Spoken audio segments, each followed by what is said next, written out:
ulit ng ating mga bisita, ang ating mga VIP, ang very important people po sa panabahan na ito. God bless po sa inyo at ganoon din po, yung katabi niyo po ba ang nagdala po sa inyo? Katabi niyo po ba? Kaya po kayo dinala po niya dahil mahal po kayo, mahal na mahal po kayo na nagdala po sa inyo dito. Dahil nais po nila na makilala niyo ang Panginoong Jesucristo na siya nga po ang to the rescue. Praise God. Hallelujah.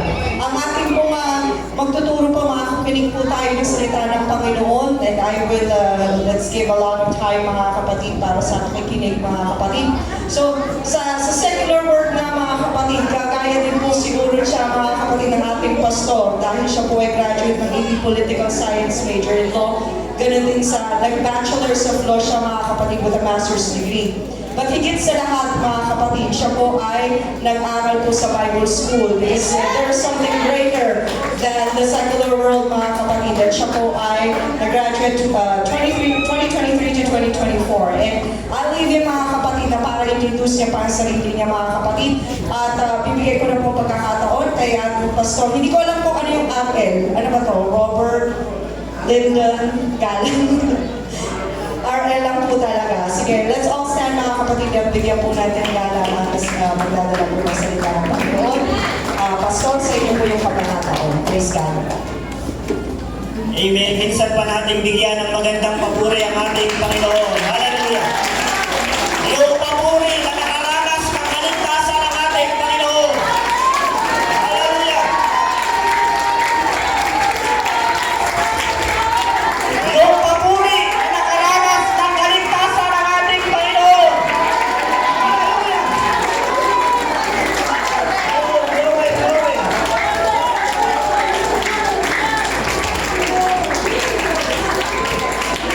Glory, glory. Bago ko mag-start, mga kapatid, gusto ko lamang pong pasalamatan ang ating Pastora Pepasis sa pagtitiwala na ma-invite para makapag-share ng Word of God, mga kapatid. Ito po isang malaking karangalan para sa akin. Hallelujah. At salamat din sa inyong lahat, mga kapatid, sa church na ito, sa pagpapaunlak. Mahal tayo ng ating Panginoon. Nandun po sa ating mga bisita, mga kapatid, hindi po natin idinaraos ang mga ganitong event para lang po sa mga miyembro ng church na ito. Kundi doon sa mga bisita namin, mga kapatid. Hallelujah. Glory to God. Ako po ay bagong pastor pa lang, mga kapatid. Pastora, isang taon pa lang po akong March 8. Isang taon pa lang po akong pastor, mga kapatid. Hallelujah. At sabi ng Bible, much is given, much is required. Mas malaki ang hihingiin, mas malaki ang magiging kapalit. Ano yung tinapos natin sa kapalit na ibinigay ng Panginoon, mga kapatid? Hallelujah. Sabi ng iba, pastor, hindi ka ba nangihinayang dyan sa tinapos mo? Sabi ko, hindi. Tapos na nga eh. Sabi nga ng Panginoon, it is finished. Hindi naman nawala sa akin yun, mga kapatid. Katabi ko pa rin matulog. Totoo po, merong blessing sa labas kung itutuloy ko yung profession na tinapos ko. Malaki ang blessings, mga kapatid. Sa politika, malaki ang blessings. Graduate po ako ng political science. At napakalaki talaga ng pera, ma'am, sa politika. Alam niyo po ba yung SK ng Caloocan sa Bawal Silang? Ang budget po nila is 36 million.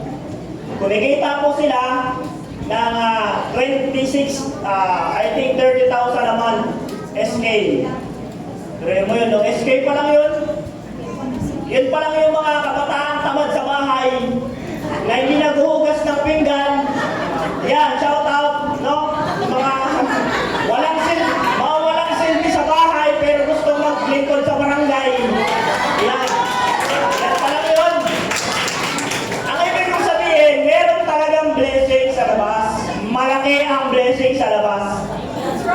Pero sa ministry, may blessings din. Ang pagkakaiba lang ng blessing sa labas at blessing sa ministry, yung blessing sa ministry, may kasamang kaligtasan. May kasamang buhay na walang hanggan. Alam niyo mga kapatid, ang pag-abogado at pagpapastor, wala namang gaano pinagkaiba. Kapag mabuting tao ka, sir, halimbawa, di ka nagkakasala, wala kang ginawang masama, hindi mo kailangan ng abogado. Ang gagawin mo sa abogado, mabuting tao ka. Pero kapag nagkasala ka, ng gahasa, ng rape, nagnakaw, umatay, kailangan mo ng abogado. Para ipagtanggol tayo. Ang Panginoon, ganun din. Ang kailangan ng Panginoon, yung mamamatay tao, yung sinungaling, yung mga magnanakaw, para baguhin tayo ng Panginoon. Walang pinagkaiba, mga kapatid. Kaya doon po sa mga bisita namin, ako na po ang nagsasabi sa inyo, tama po yung sinabi ni Pastora, mahal po kayo ng taong nag-invite sa inyo ngayon dito. Kasi kung hindi kayo mahal niya, naayain kayo niyan sa mall. Mag-mall na lang tayo. Ang paalam mo pangit sa mall, maganda lang sa mall kasi sir, malamig. Papasok ka rin, may pera ka. Paglabas mo, legal na magnanakaw. No? Mga legal na magnanakaw kasi pagpasok mo, may pera ka. Paglabas mo, wala ka ng pera. Glory to God. So, yun po ang pagkakaiba mga kapatid ng nagmamahal at sa gusto walang kasama mga kapatid. Glory to God. That's right. Mag-pray muna tayo bago tayo mag-start. Dakilang Diyos, kami po ay nagpapasalamat, Panginoon. Hallelujah. Sa iyong walang hanggang pagmamahal na patuloy mo na ibinibigay sa bawat isa, Panginoon. Lord, ito po ay 31st anniversary, Panginoon, at hindi po ordinary journey yung dinaanan ng simbahan na ito. Alam ko po, Diyos, na meron ng mga nag-alay ng buhay, hallelujah, sa simbahan na ito para lamang tumagal ng ganito katagal, O Diyos, at pagpalain mo ng ganito kaganda, O Diyos. Salamat sa kanilang mga buhay, Panginoon. Ikaw po ang magbigay ng kapalit, Panginoon, ang nasa ng kanilang mga puso, Panginoon. At ngayong umaga, Panginoon, sa birthday celebration ng simbahan na ito, Diyos, isa lang po ang aming hiling. Mga kaluluwa na babaguhin mo ang buhay, ililigtas mo, Panginoon, hallelujah, at magbibigay ng magandang testimony sa lugar na ito. Hallelujah! Wala ka nang ipangahat, Panginoon, kundi kumilos ka sa oras na ito, Panginoon, samahan mo kami, O Diyos. Ikaw ang magsalita, Panginoon, sa mga oras na ito. Gamitin mo lamang ang iyong lingkod, Panginoon, at nadaluyan ng pagpapala. Buksan mo rin ang aming mga puso at isipan sa pakikinig ng iyong mga salita. Salamat po, Diyos, sa ginugan. Ikaw po ang manguna, maggabay, at magmahal sa bawat isa. In Jesus' name we pray. Amen! Hallelujah! Thank you, Lord! Hallelujah! Kaya bang sampulan ulit natin ang mabuting papuri ang ating Panginoon? Hallelujah! Yes! Glory to God! Hallelujah! Thank you, Lord! Hallelujah! Oh, glory to God! Hallelujah! Amen! Alam niyo mga kapatid, merong malaking problema. Ang mga Pilipino merong malaking problema na kinakaharap ngayon eh. Hindi po politika, huwag muna tayo mamulitika, hindi po yun. Merong malaking problema ang hinaharap ang mga Pilipino ngayon. Alam niyo po ano?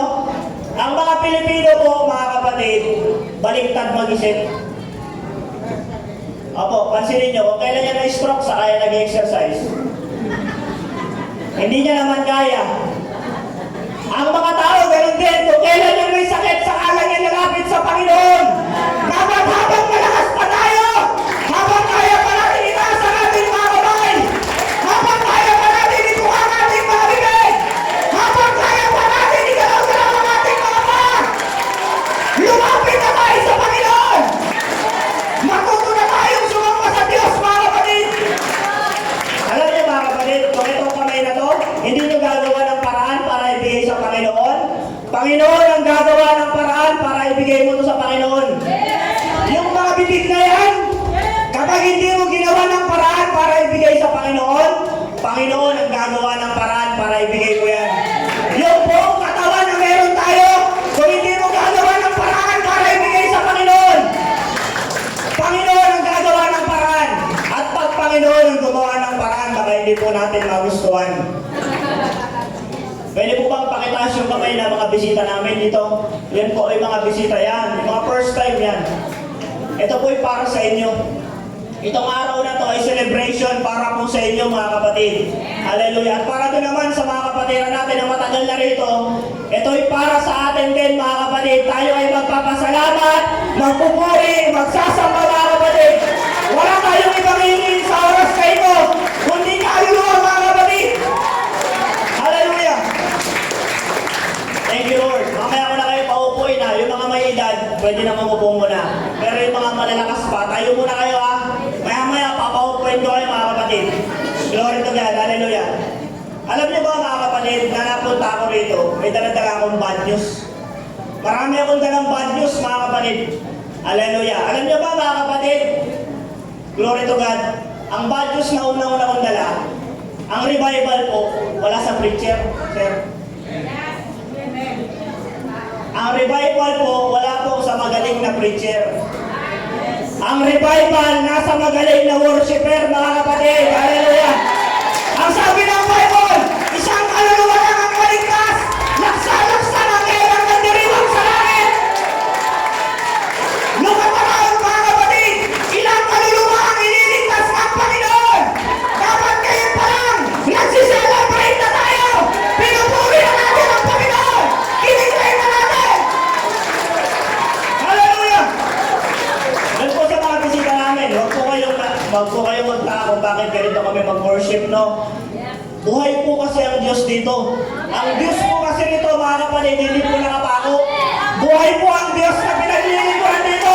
Bumabago ng buhay. Nagpapagaling ng may sakit. Hallelujah!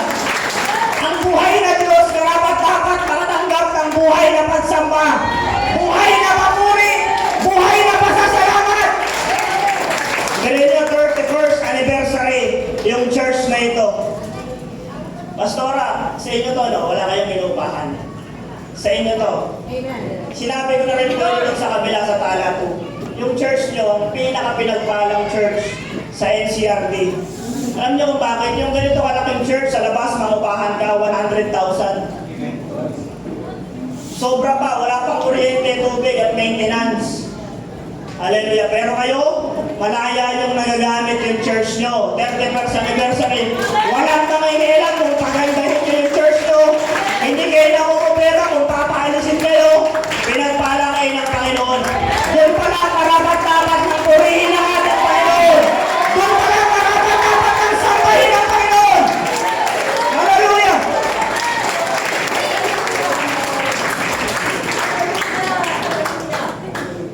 Sino rito nagpe-pray? Lagi nagpe-pray. Sa mga bisita namin, alam ko po, nagpe-pray din kayo. Kahit po ang magnanakaw, nananalangin din. Oo, huwag sila mahuli, sir. Huwag sila mahuli. Nananalangin din sila. Hallelujah. Taas niya kamay ng nananalangin dito. Yan, lahat tayo nagpe-pray, alam ko naman. Pero alam niyo po ba na mayroong pagkakaiba ang prayer at ang worship? Kapag nagpe-pray tayo, tayo mismo ang nag-aantay sa sagot ng Panginoon. Ang Panginoon, mayroong tatlong sagot sa ating mga panalangin. Oo, hindi, at huwag kang makulit. Maganda yun. Oo, hindi, at magantay. Kapag nananalangin tayo, tayo mismo ang nag-aantay sa sagot ng Panginoon. Pero kapag nag-worship tayo mga kapatid, tayo mismo ang inaantay ng Diyos. Di ba rin ang wala mo ng answered prayer? Basta ang importante, pupuntahan ko yung presensya ng Diyos na pinaglilingkuran ko. Hallelujah! I just want to tell you, sa langit wala ng preacher, sa langit wala ng song leader, ang marami sa langit, puro worshiper. Kaya kung dito pa lang sa church, hindi ka na marunong mag-worship, huwag mo na kasahang makakarating ka pa sa langit. Oh, hallelujah, hallelujah. Glory, glory. Dahil po sa mga bisita namin, malaya po kayong mag-enjoy. Sa mga kapatiran namin, you are free to enjoy the presence of the Lord. Hallelujah. Mga kapatiran, tulungan niyo po ako na i-win yung kaluluha ng ating mga bisita. Again, wala po sa preacher ang revival. We need revival in this church, mga kapatid. In this generation, we need revival, mga kapatid. At isa po sa patunay na meron pang revival, merong mga buhay na babaguhin ng Panginoon sa lugar na ito.